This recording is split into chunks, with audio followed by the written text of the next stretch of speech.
अस्सलामुअलैकुम बेटा, मैं हूं आपकी प्यारी सी केमिस्ट्री टीचर हफ्सा राना और ये है आपका फेवरेट केमिस्ट्री चैनल आसान केमिस्ट्री। बहुत इंपॉर्टेंट, बहुत इंटरेस्टिंग टॉपिक शुरू करने वाले हैं, दैट इज क्रोमेटोग्राफी। ठीक है, क्रोमेटोग्राफी की एक मैं आपको फनी सी स्टोरी भी सुनाऊंगी। ठीक है, और वो मेरी सेल्फ क्रिएटेड है, वो उसके पीछे कोई रियलिटी नहीं होगी। ठीक है, तो पहले मैं बता दूं बेटा, क्रोमेटोग्राफी में ये जो क्रोमेटो लफ्ज है, ये लफ्ज ग्रीक लफ्ज क्रोमेटोस से आया है। क्रोमेटोस ये ग्रीक वर्ड है और इसका मतलब क्या है? इसका मतलब है कलर राइटिंग। कलर राइटिंग, ये इसका मतलब है। क्रोमेटोस से आया है, क्रोमेटोस ग्रीक वर्ड है और इसका मतलब है कलर राइटिंग। अब self made story. Okay, self made story ये है कि एक दफा का जिक्र है, बादशाहों का दौर हुआ करता था। बादशाहों के दौर में इंक राइटिंग के लिए इंक यूज किया जाती थी। ठीक है, इंक यूज की जाती थी, ब्लैक इंक, ब्लू इंक, इसी तरह रेड इंक,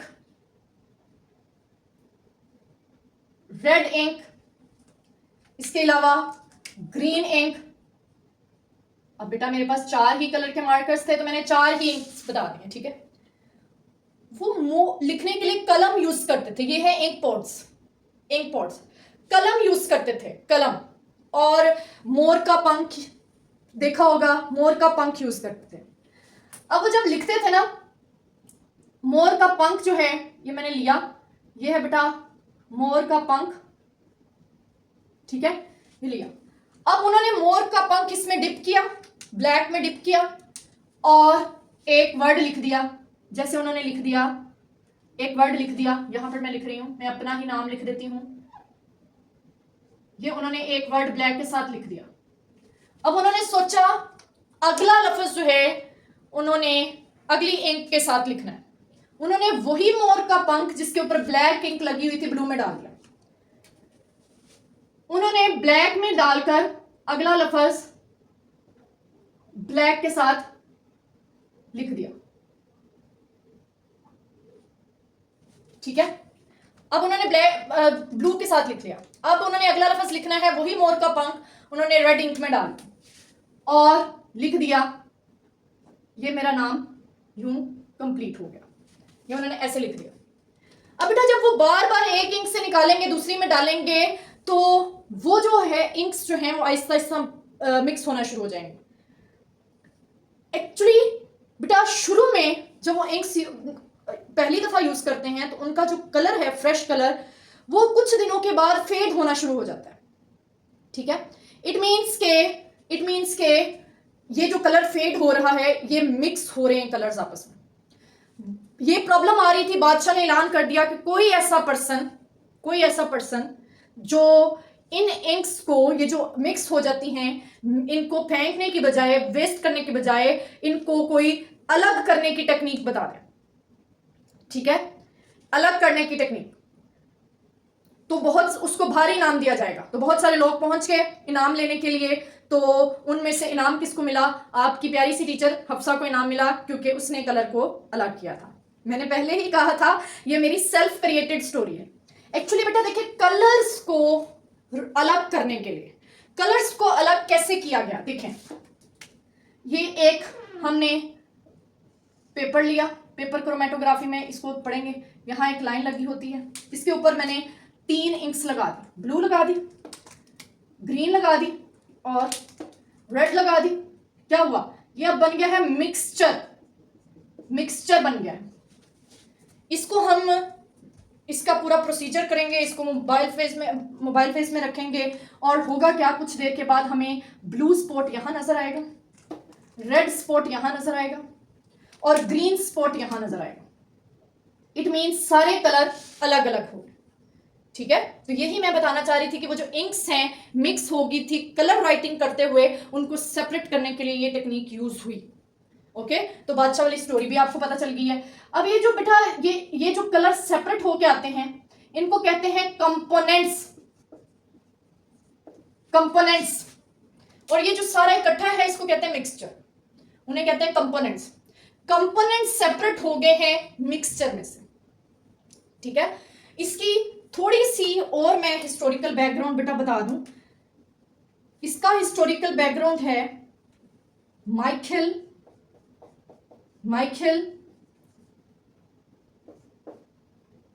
स्वेट।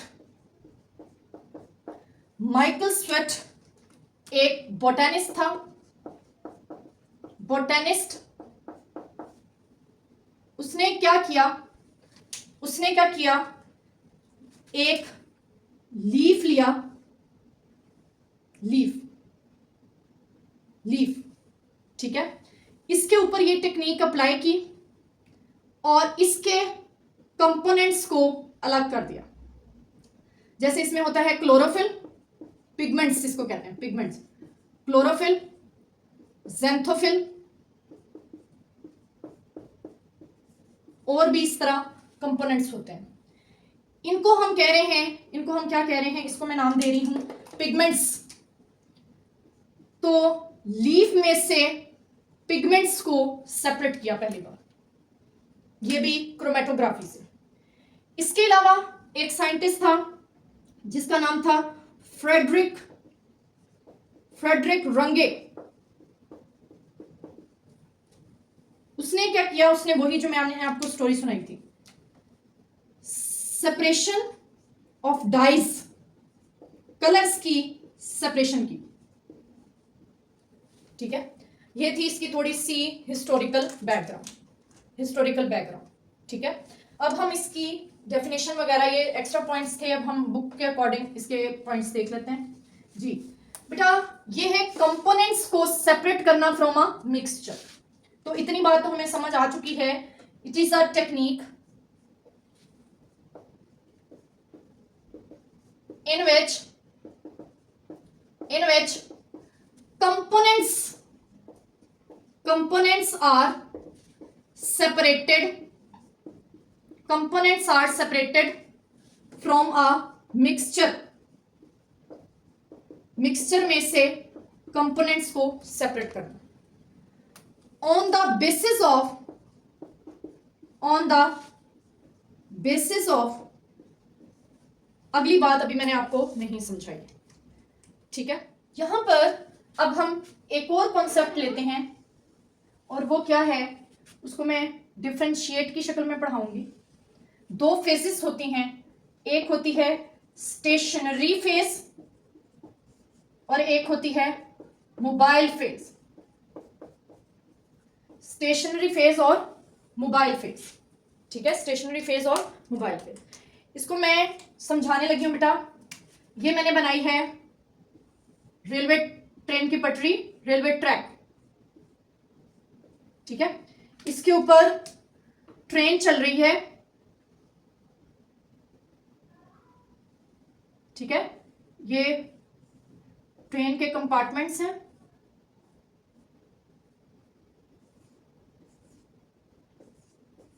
ठीक है। ये ट्रेन है,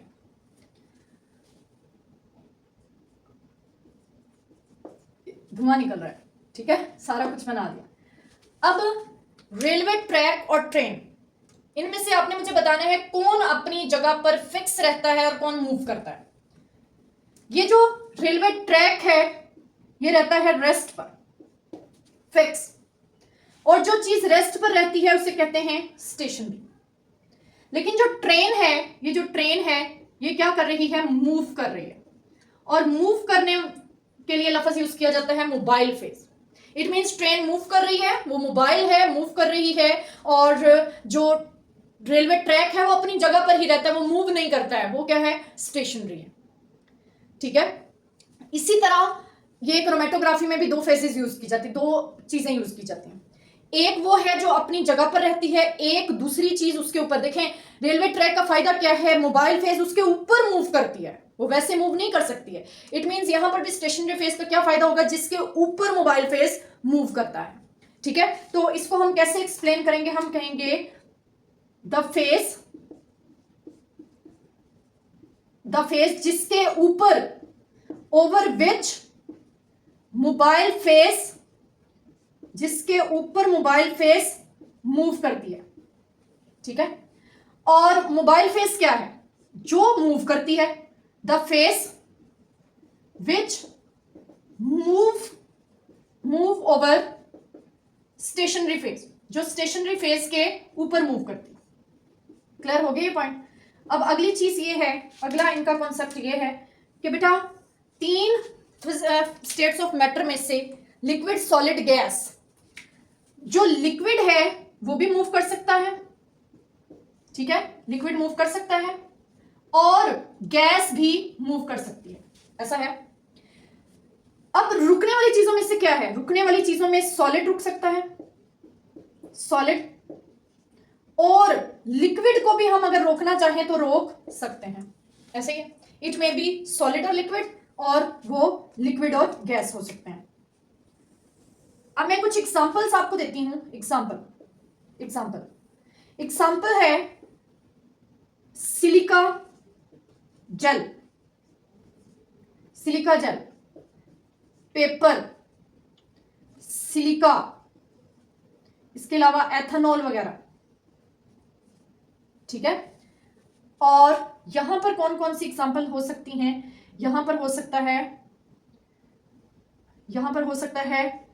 वाटर हो सकता है, एथेनॉल हो सकता है, बेंजीन हो सकती है, और नाइट्रोजन गैस हो सकती है, और हाइड्रोजन गैस हो सकती है, और भी हो सकते हैं, एटसेट्रा, ठीक है, ये सब हो सकते हैं।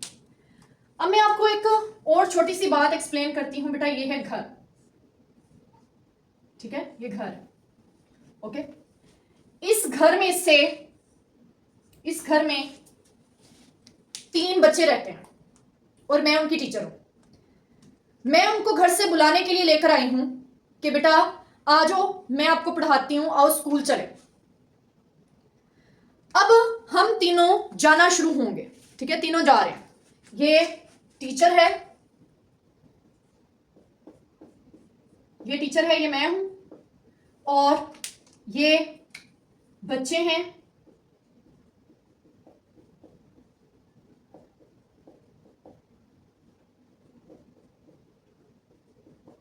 ठीक है, इनको मैं पकड़कर लेकर जा रही हूं। अब उनमें से एक बच्चा होगा जो रोना शुरू कर देगा कि मैंने नहीं जाना, मैंने घर छोड़कर नहीं जाना, ठीक है। और बाकी 2 बच्चे मेरे साथ जाना शुरू हो जाएंगे। बेटा घर अपनी जगह पर फिक्स है, तो घर को आप कंसीडर कर लें कि ये स्टेशनरी फेस, और मैं इनकी मोबाइल फेस हूं। ये स्टेशनरी फेस है और मैं क्या हूं? मैं हूं इनकी मोबाइल फेस। अब एक बच्चे ने कह दिया कि मैंने नहीं जाना, वो उधर ही रुक जाएगा, ठीक है, बाकी 2 मेरे साथ चलना शुरू हो जाएंगे। इट मीन्स वो जो एक बच्चा जिसका घर के साथ अट्रैक्शन थी, अफेक्शन थी, वो उधर ही रुक गया, अफिनिटी थी उसकी घर के साथ, वो मूव नहीं हुआ। बाकी जो 2 मूव कर रहे हैं उनमें से एक बच्चा जाके दरमियान में थक जाता है, वो उधर ही रुक जाएगा, ठीक है, और एक बच्चा एंड तक मेरे साथ स्कूल तक जाएगा, ठीक है। अब जो बच्चा मेरे साथ स्कूल तक गया है, इट मीन्स उसकी मेरे साथ मोबाइल के साथ अट्रैक्शन, मोबाइल फेस के साथ अट्रैक्शन ज्यादा है, ठीक है। देखें यहां पर ये जो है, ये स्टेशनरी फेस ये नीचे ही है, कम है इसका डिस्टेंस, लेकिन जो ग्रीन वाला है उसने ज्यादा डिस्टेंस कवर किया, ऊपर की तरफ मूव करती है मोबाइल फेस। इसका मतलब है ग्रीन की मोबाइल फेस के साथ अट्रैक्शन ज्यादा है और ब्लू की स्टेशनरी फेस के साथ ज्यादा है, इसीलिए वो वहीं पर रह गया, पीछे रह गया। तो ये है on the basis of relative affinities with mobile और स्टेशनरी फेस, मोबाइल और स्टेशनरी फेस के साथ रिलेटिव अफिनिटीज के अकॉर्डिंग ये जाते हैं। जिसकी स्टेशनरी के साथ ज्यादा है वो उधर ही रह जाएगा, वो घर में ही रह जाएगा, और जिसकी मोबाइल के साथ ज्यादा है वो आगे तक जाएगा, स्कूल तक जाएगा। एक और बात यहां से पढ़ लेते हैं, डिस्ट्रीब्यूशन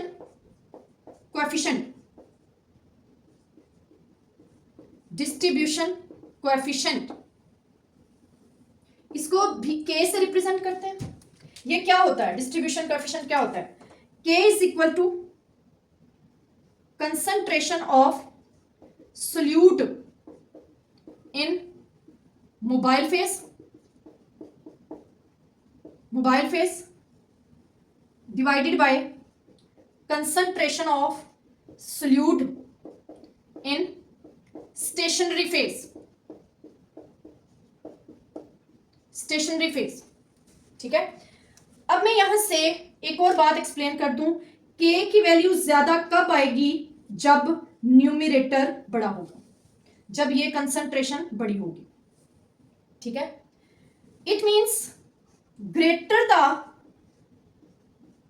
वैल्यू ऑफ के, वो किस बात को रिप्रेजेंट करती है, के की वैल्यू ग्रेटर,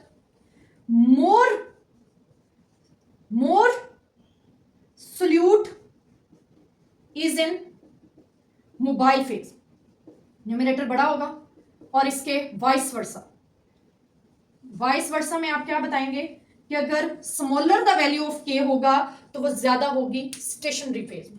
स्टेशनरी फेज में कब ज्यादा होगा, जब स्टेशनरी फेज में कब ज्यादा होगा, जब स्मॉलर के वैल्यू। ठीक है, के की वैल्यू स्मॉल कब आएगी, जब डिनोमिनेटर बड़ा होगा। ठीक है, ये मैंने एक्सप्लेन कर दिया है डिस्ट्रीब्यूशन कोएफिशिएंट। यहां से हम पता लगा लेते हैं कि जो सोल्यूट है वो मोबाइल फेज में ज्यादा है या स्टेशनरी फेज में ज्यादा है। ठीक है, मींस हमारा जो एक्सपेरिमेंट है उसकी प्रोग्रेस कैसी है इसका हम पता चला लेते हैं। अगर तो वो मोबाइल फेज में ज्यादा है, इट मींस सेपरेशन हो रही है। अगर वो स्टेशनरी फेज में ज्यादा है, इट मींस सेपरेशन अच्छे से नहीं हो रही है। क्लियर है बेटा ये पॉइंट्स? ओके बेटा, आप पढ़ते हैं टाइप्स ऑफ क्रोमेटोग्राफी।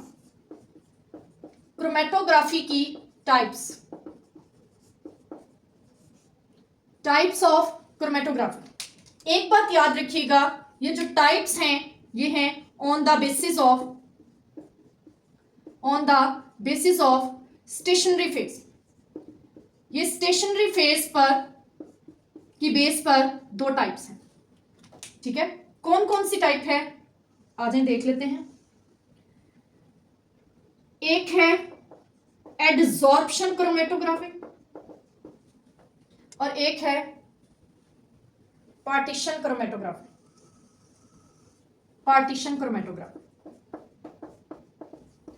अब एक पुरानी बात मैं पूछती हूं, स्टेशनरी फेज किस स्टेट में हो सकती है, इसे रुके रहना है, ये सॉलिड हो सकती है या लिक्विड हो सकती है। तो अगर if stationary phase is solid, then this type of chromatography is called adsorption chromatography। ठीक है, और अगर स्टेशनरी फेज लिक्विड होती है, if stationary phase is liquid, then this type is called partition chromatography।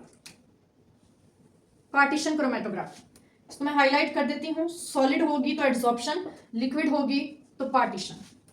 Examples देख लेते हैं।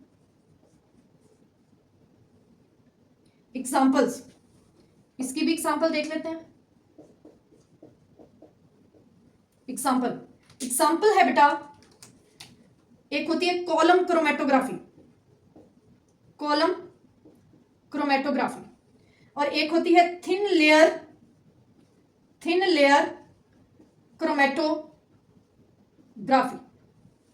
ये इसकी दोनों एग्जांपल्स हैं। इसी तरह पार्टीशन की एग्जांपल है, इसमें लिक्विड होनी है, पार्टीशन क्रोमेटोग्राफी, ये बहुत इंपॉर्टेंट है, ये हमने पढ़नी भी है, पार्टीशन क्रोमेटोग्राफी। और दूसरी होती है गैस लिक्विड क्रोमेटोग्राफी। अगर इसमें से एमसीक्यू आ जाए तो ज्यादातर पार्टीशन का आता है, तो याद रख लें P4 partition and P4 sorry ये पार्टीशन नहीं है, ये है पेपर क्रोमेटोग्राफी, ये टाइप है पार्टीशन की। तो P4 paper and P4 partition chromatography. ठीक है, तो ये दो इसकी टाइप्स हैं जो यहां पर डिस्कस की गई। बेटा ये था क्रोमेटोग्राफी का फर्स्ट लेक्चर। पेपर क्रोमेटोग्राफी हम नेक्स्ट लेक्चर में डिस्कस करेंगे। इसको अच्छे से समझ लीजिएगा, इसके शॉर्ट क्वेश्चंस को आप याद कर लीजिएगा। ये जो डिफरेंशिएट है एडसॉर्प्शन में और पार्टीशन क्रोमेटोग्राफी में ये शॉर्ट क्वेश्चन है। अपना ख्याल रखिएगा बेटा, अल्लाह हाफिज़।